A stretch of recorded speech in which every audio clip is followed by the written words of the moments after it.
যে বিষয় নিয়ে আপনাদের সাথে কয়েকটা কথা বলবো, এই টপিকটা হচ্ছে আমাদের সমাজের মধ্যে সচরাচর হচ্ছে। ফার্স্ট অফ অল যে জিনিসটা এটা হচ্ছে আপনার ছেলে মেয়ের সম্পর্ক। আই হোপ এটা অধিকাংশ পরিবারের মধ্যে এই প্রবলেমটা ফেস করতে হয়। পর্যাপ্ত বয়সের ছেলে মেয়ে থাকলে তাদের অনাচার, তাদের খারাপ আচরণ, কাজকর্ম, এগুলা তার পিতামাতাকে সহ্য করতে হয়। রাসূল সাল্লাল্লাহু আলাইহি ওয়াসাল্লাম বলেছেন, তোমার উপযুক্ত ছেলে মেয়ে হলে তাদেরকে তুমি বিয়ে দিয়ে দাও। এখন আমরা চিন্তা করি যে ছোট একটা ছেলে, তার বয়স 15 কি 16 বছর, তাকে যদি বিয়ে করাই তাহলে এখন সমাজ কি বলবে? সম্মানিত ভাই, সমাজের চিন্তা করে আপনি আপনার সন্তানকে নষ্ট করে ফেলছেন। আপনার ছেলেটা যখন একটা খারাপ কাজে লিপ্ত হবে তখন সমাজ আপনার উপর আরো ওই দায়ভার চাপিয়ে দিবে।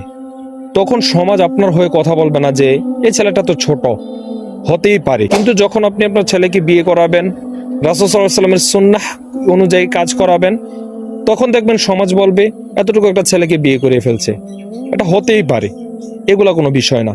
আপনি যদি আপনার সন্তানের পরিপূর্ণ দায়িত্ব পালন করার মতো একজন বাবা হয়ে থাকেন, মা হয়ে থাকেন, আপনার কর্তব্য হবে তার পর্যাপ্ত বয়স হওয়ার মধ্যেই তাকে বিয়ে করে দেওয়া।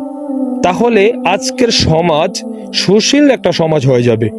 যদি আমাদের সমাজের মধ্যে আমরা আমাদের ছেলে মেয়েদের দিকে একটু ফোকাস রাখি, যে তারা আজকে কি করছে, কেমন ভাবে চলাফেরা করছে, তাদের লাইফস্টাইল কেমন ভাবে সাজাচ্ছে, এদিকে একটু ফোকাস রাখলে তাহলে আমাদের সন্তানরা আজকে খারাপ কাজের দিকে অগ্রসর হতে পারবে না। তাই আমি আপনাদেরকে বিশেষভাবে ওই মেসেজটা জানিয়ে দিতে যাচ্ছি, যখন পর্যাপ্ত বয়স হবে আপনার সন্তানকে আপনি বিয়ে করিয়ে দেন। কারণ বিয়ের মতো ফজিলতপূর্ণ কাজ আর হতে পারে না। রাসূল সাল্লাল্লাহু আলাইহি ওয়াসাল্লাম খুব রাগান্বিত হতেন সাহাবীরা যখন পর্যাপ্ত বয়স হওয়ার পরও বিয়ে করতেন না। রাসূল সাল্লাল্লাহু আলাইহি ওয়াসাল্লাম খুব প্রিয় একটা জিনিস বিবাহ করা।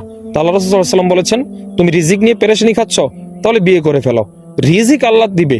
এখন ছেলের বাবাকে বলা হয় যে আপনার সন্তানকে বিয়ে দেন, তো বাবা উত্তরে বলে যে আমার সন্তান তো নিজের পায়ে এখন পর্যন্ত দাঁড়ায়নি, তো আপনার ছেলে কি আরেকজনের পায়ে দাঁড়িয়ে আছে নাকি? সে যদি 32 বছর, 25 বছর, 30 বছর বয়সে এখনো নিজের পায়ে দাঁড়াতে পারে নাই, তাহলে সে 50 বছর বয়সে নিজের পায়ে দাঁড়াবে?